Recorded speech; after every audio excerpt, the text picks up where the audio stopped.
Greetings to you all. I welcome you all to the class 8 English.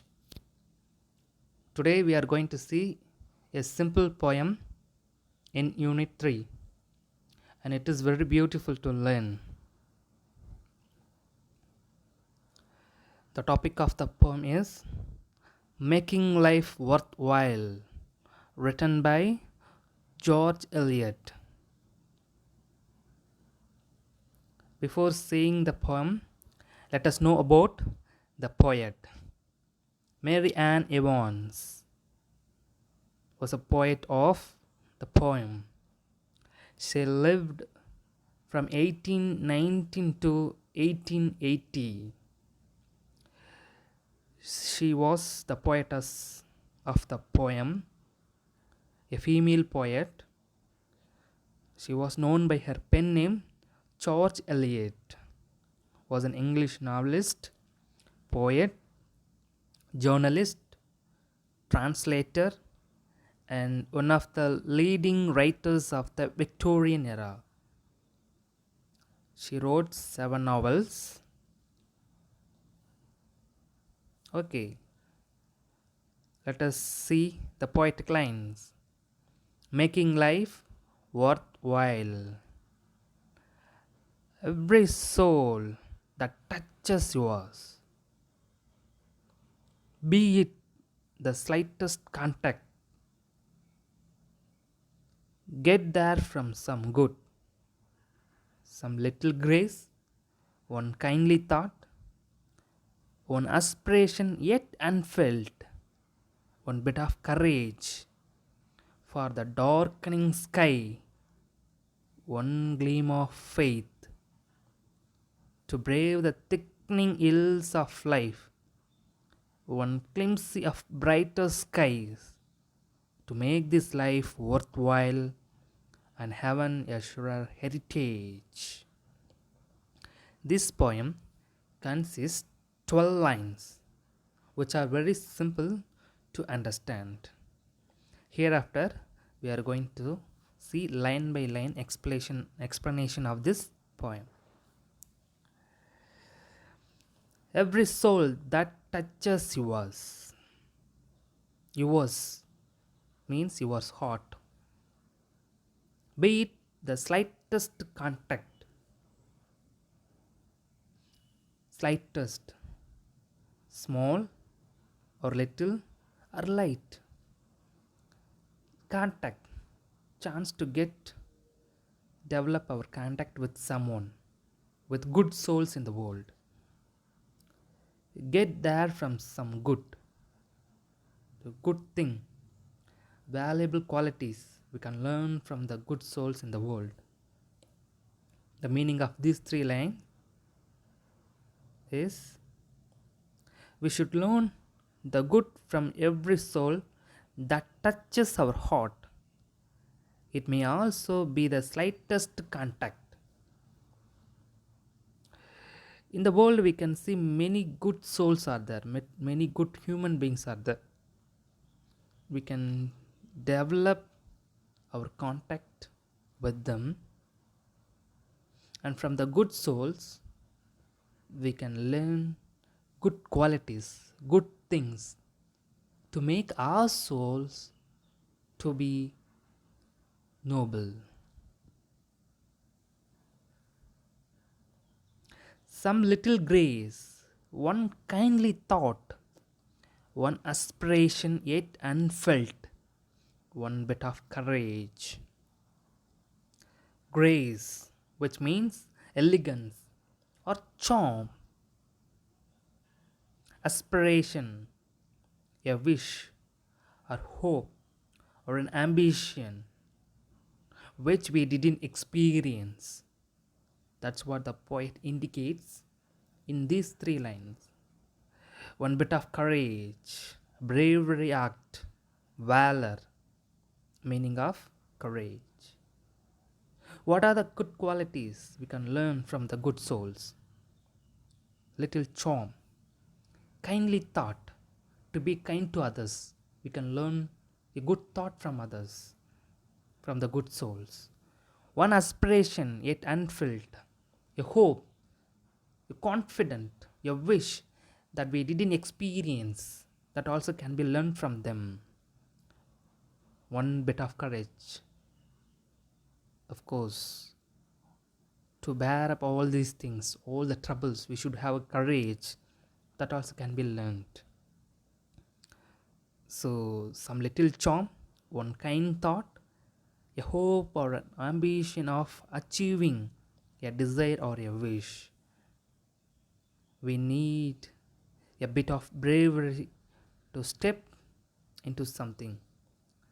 So, these things can be learned from the good soul. For the darkening sky, one gleam of faith to brave the thickening ills of life. Darkening sky. Look at the picture. How dark the sky is.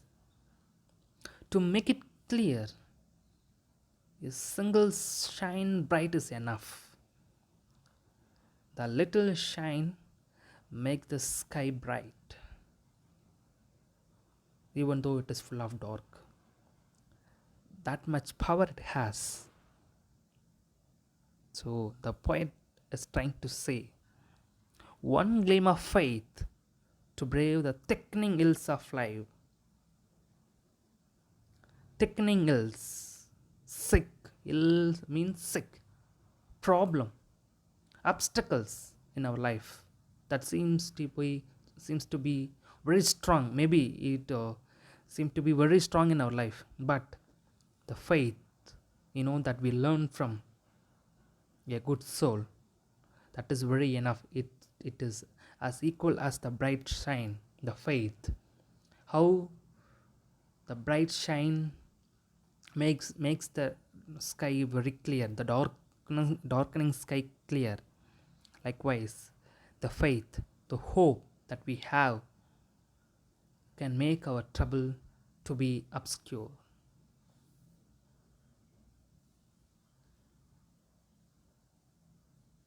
One glimpse of brighter skies to make this life worthwhile and heaven a surer heritage.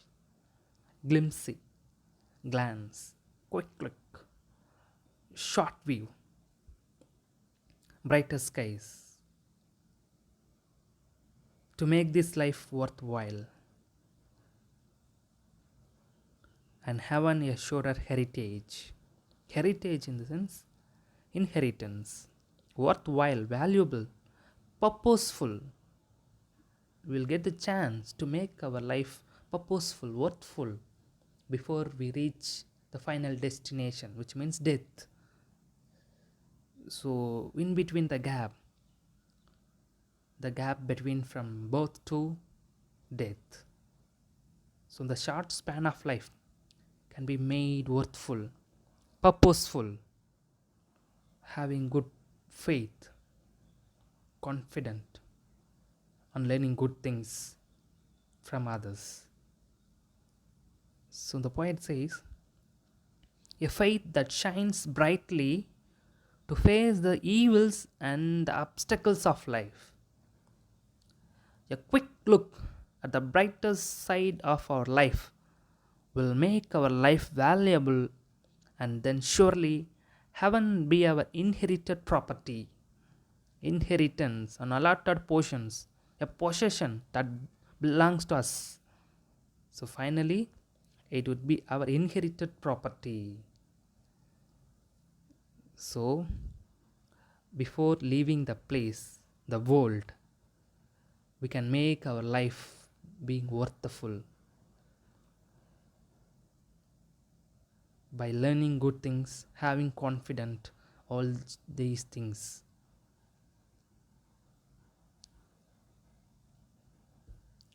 So as to make you understand easily,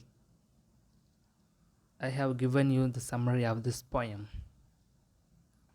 The poet George Eliot motivates us to make life worthwhile by learning good qualities from others. It may be the slightest contact with them. We have to get some good from them. We need a little grace, one kind thought, a hope, or an ambition of achieving our wish. We also need a bit of courage to step into our darkening world. We can face the thickening ills of life. By seeing the brighter side of life, will make our life valuable. Then surely heaven would be our inherited property. So, dear students, life is very beautiful, but it is very short. The duration of our journey between birth and death, it is very short span. So while we are alive, we can make our life worth by learning good things, good qualities, by having contact with others, with good souls, with good humans in the world. By the chance we can get your faith, confidence like bright shine, which helps us to solve all our strongest problem in our life. So it's our responsibility to make it our inheritance. Heaven, finally the heaven will be our inheritance. So by doing all these things, we can make heaven our inheritance, our allotted portions. So it is the chance we can get when we get into the world. So before leaving the world, we can make and we should make our life worth. So the moral of the poem is, be kind to all, learn good things, and make your life worth. Thank you for watching the video. I will meet you in the next video with a new topic. Thank you once again.